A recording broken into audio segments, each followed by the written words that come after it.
yourselves. You've worked hard for those seats.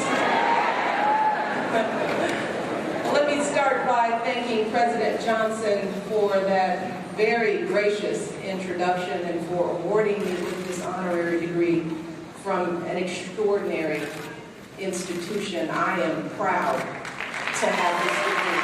Very proud. Thank you so much.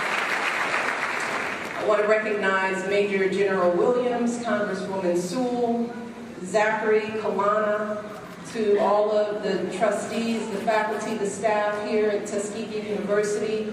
Thank you so much for this warm welcome, this tremendous hospitality. Man, I'm so glad to be here. But before I begin, I just want to say that my heart goes out to everyone who knew and loved Eric Marks, Jr.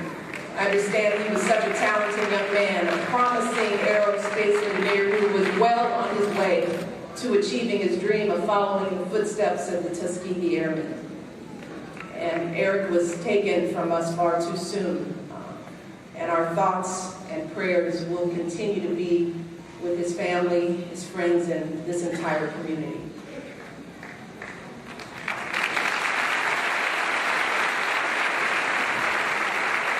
I also have to recognize the concert choir. Wow, you guys are good.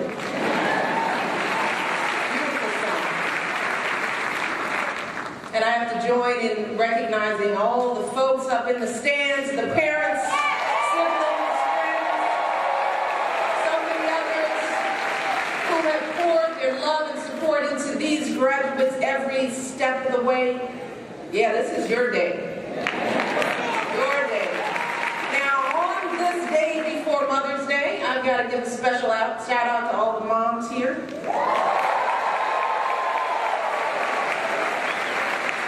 Yay, moms. And I want you to consider this as a public service announcement for anyone who hasn't bought the flowers or the cards or the gifts yet. All right? I'm trying to cover you. But remember that one rule is keep mom happy, right? And finally, most of all, I want to congratulate the men and women of the Tuskegee University class of 2015.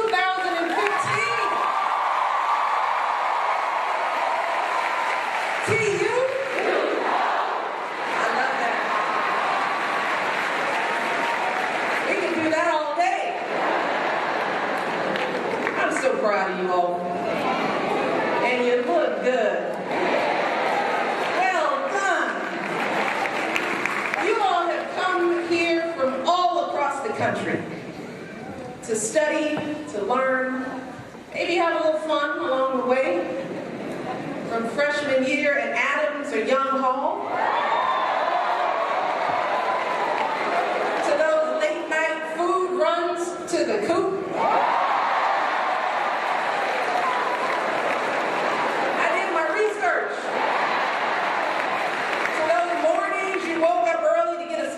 The shed to watch the gold. Yeah, I've been watching. At the White House, we got all kinds of ways. And whether you played sports yourself, or sang in the choir, or played in the band, joined a fraternity or sorority, after today, all of you will take your spot in the long line of men and women who have come here and distinguish themselves and this university. You will follow alums like many of your parents and grandparents, aunts and uncles, leaders like Robert Robinson Taylor, the groundbreaking architect and administrator here who's recently honored on a postage stamp.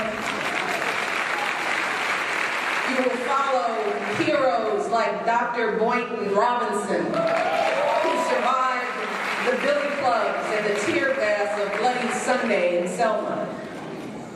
The story of Tuskegee is full of stories like theirs.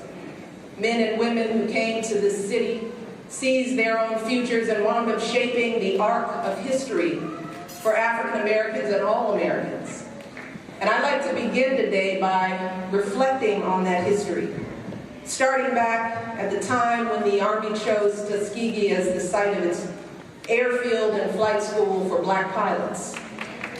Back then, black soldiers faced all kinds of obstacles. There were the so-called scientific studies that said that black men's brains were smaller than white men's. Official Army reports stated that black soldiers were childlike, shiftless, unmoral, and untruthful, and as one quote stated, if fed, loyal and compliant. So while the airmen selected for this program were actually highly educated, many already had college degrees and pilot licenses, they were presumed to be inferior. During training, they were often assigned to menial tasks like housekeeping or landscaping. Many suffered verbal abuse at the hands of their instructors. When they ventured off base, the white sheriff here in town called them boy and ticketed them for the most minor offenses. And when they finally deployed overseas, white soldiers often wouldn't even return their salutes. Now just think about what that must have been like for those young men.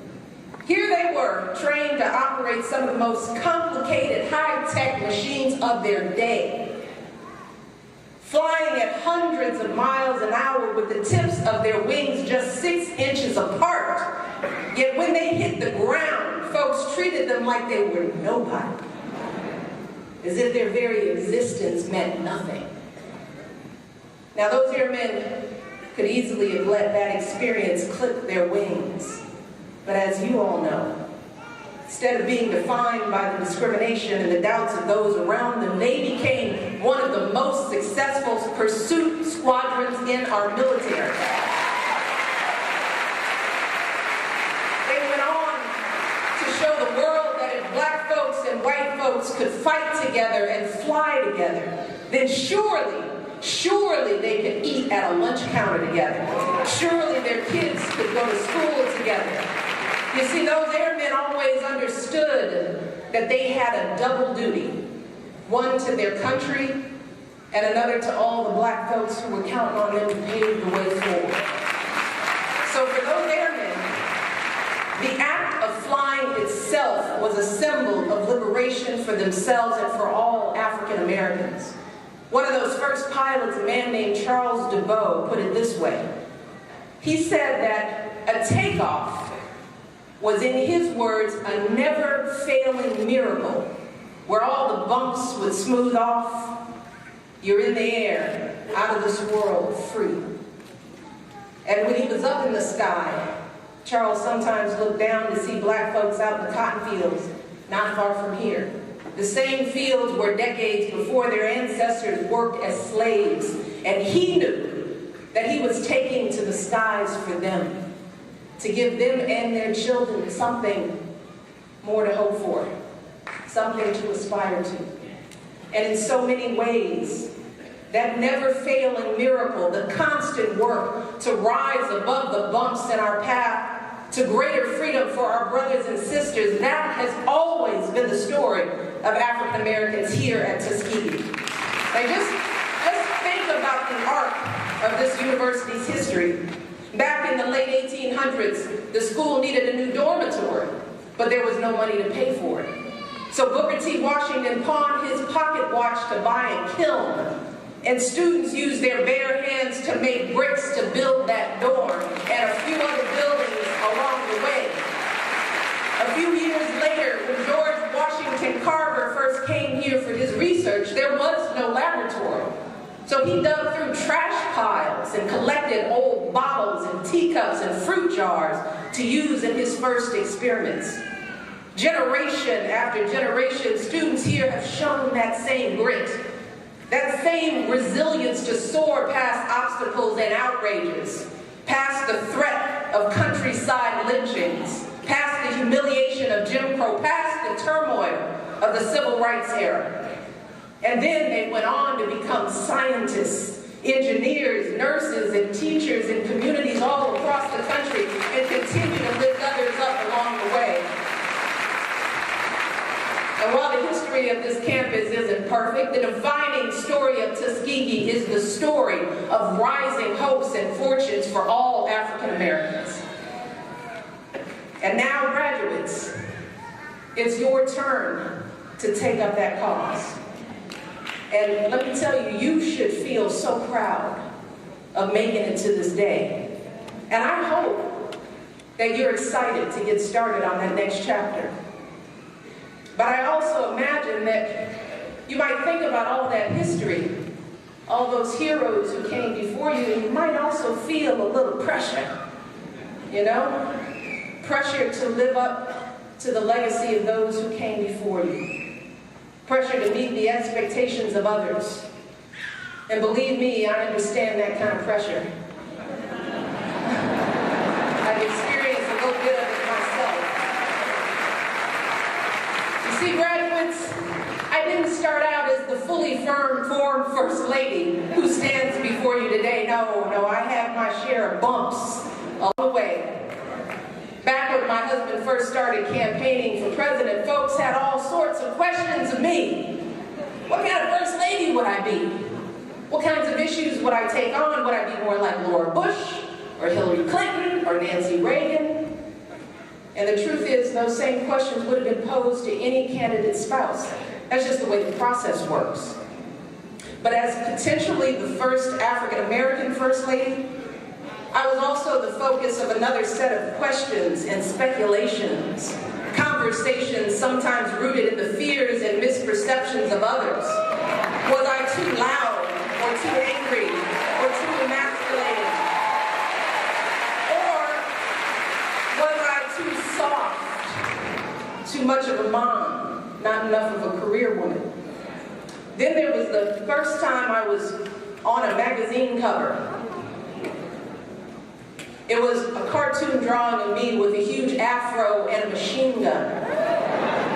Now, yeah, it was satire. But if I'm really being honest, that knocked me back a bit. It made me wonder, well, just how are people seeing me? Or you might remember the on-stage celebratory fist bump between me and my husband after a primary win that was referred to as a terrorist fist jab. And over the years, folks have used plenty of interesting words to describe me. One said I exhibited a little bit of uppity-ism. Another noted that I was one of my husband's cronies of color. Cable news charmingly referred to me as Obama's baby mama. And of course, Barack has endured his fair share of insults and slights. Even today, there are still folks questioning his citizenship. And all of this used to really get to me. Back in those days, I had a lot of sleepless nights worrying about what people thought of me, wondering if I might be hurting my husband's chances of winning his election, fearing how my girls would feel if they found out what some people were saying about their mom. But eventually, I realized that if I wanted to keep my sanity and not let others define me, there was only one thing I could do, and that was to have faith in God's plan for me. I had to ignore all of the noise and be true to myself, and the rest would work itself out. So throughout this journey, I have learned to block everything out and focus on my truth. I had to answer some basic questions for myself. Who am I? No, really, who am I? What do I care about? And the answers to those questions have resulted in the woman who stands before you today. A woman who is first and foremost a mom. Look, I love our daughters more than anything in the world, more than life itself. And while that may not be the first thing that some folks want to hear from an Ivy League educated lawyer, it is truly who I am.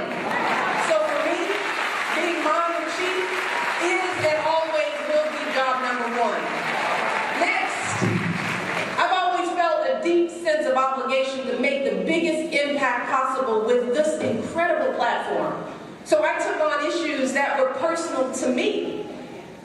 like helping families raise healthier kids, honoring the incredible military families that I've met out on the campaign trail, inspiring our young people to value their education and finish college. Now, some folks criticize my choices for not being bold enough, but these were my choices, my issues, and I decided to tackle them in a way that felt most authentic to me, in a way that was both substantive and strategic, but also fun and hopefully inspiring. So I immersed myself in the policy details. I worked with Congress on legislation, gave speeches to CEOs, military generals, Hollywood executives, but I also worked to ensure that my efforts would resonate with kids and families. And that meant doing things in a creative and unconventional way. So yeah, I planted a garden and hula hooped on the White House lawn with kids. I did some mom dancing on TV. I celebrated military kids with Kermit the Frog. I asked folks across the country to wear their alma mater's t-shirts for college signing day.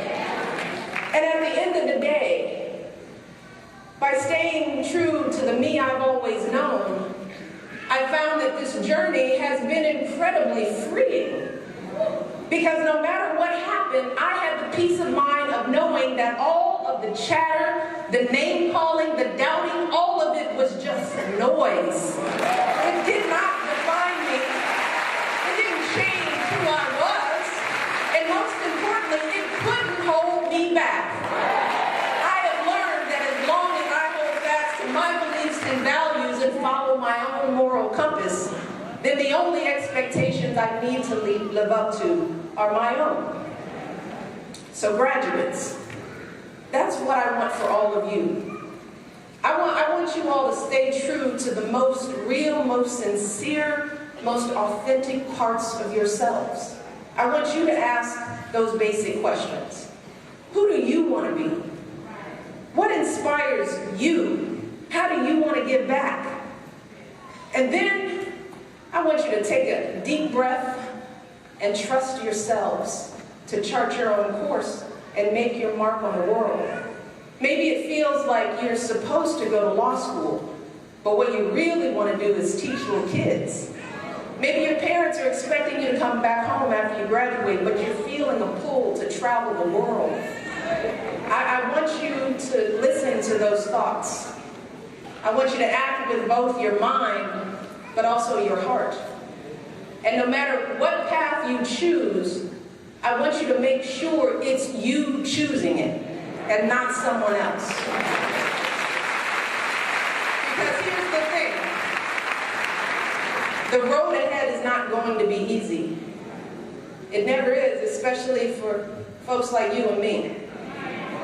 Because while we've come so far, the truth is that those age-old problems are stubborn, and they haven't fully gone away.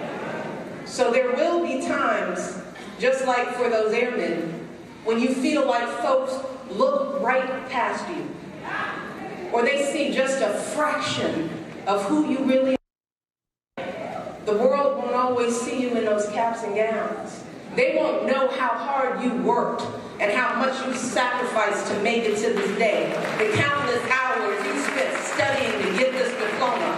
The multiple jobs you worked to pay for school. The times you had to drive home and take care of your grandma. The evenings you gave up to volunteer at a food bank or organize a campus fundraiser. They don't know that part of you. Instead, they will make assumptions about who they think you are based on their limited notion of the world. And my husband and I know how frustrating that experience can be. We both felt the sting of those daily slights throughout our entire lives. The folks who crossed the street in fear of their safety. The clerks who kept a close eye on us in all those department stores. The people at formal events who assumed we were the help. And those who have questioned our intelligence, our honesty, even our love of this country. And I know that these little indignities are obviously nothing compared to what folks across the country are dealing with every single day. Those nagging worries that you're going to get stopped or pulled over for absolutely no reason. The fear that your job application will be overlooked because of the way your name sounds.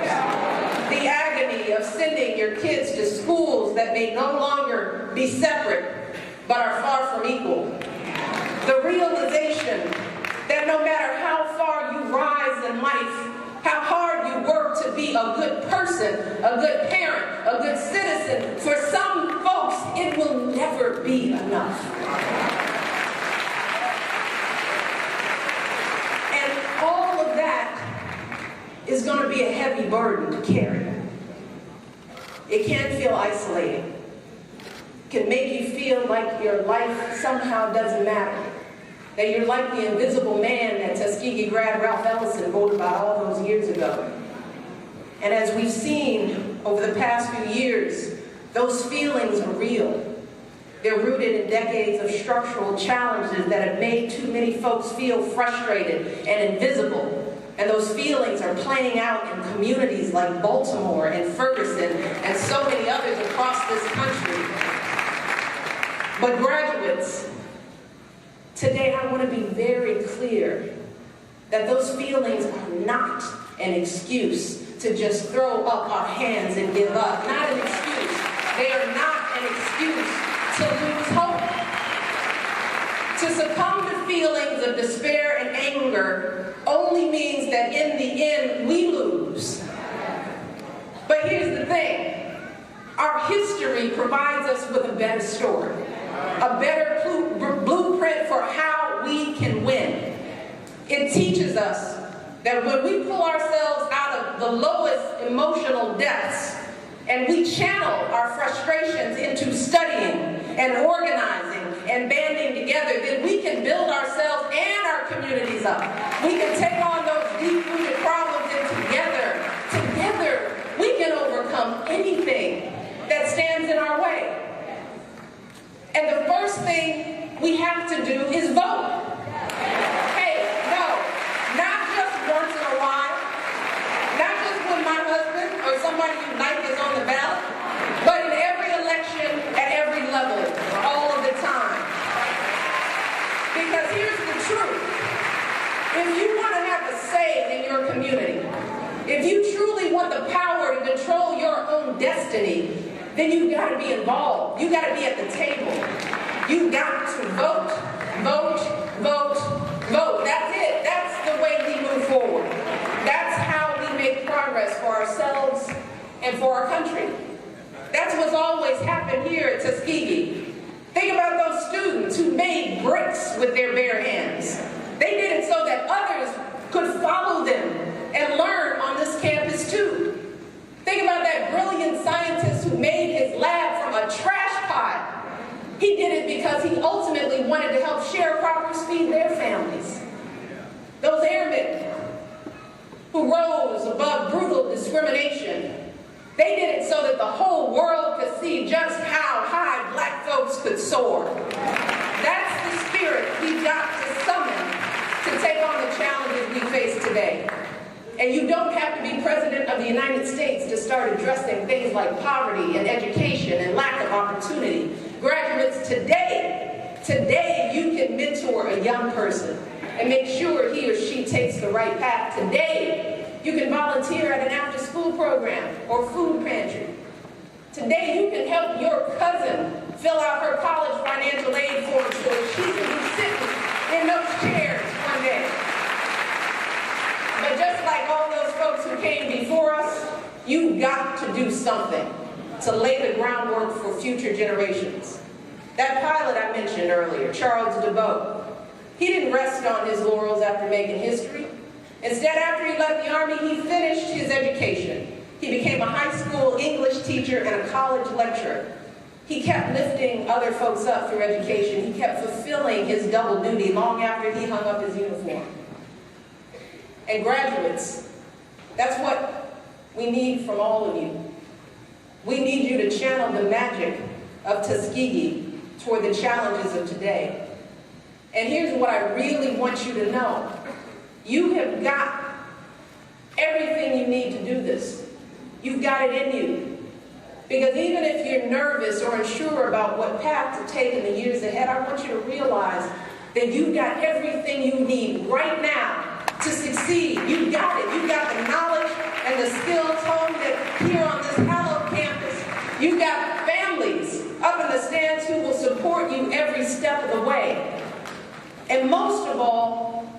got yourselves and all the heart and grit and smarts that got you to this day.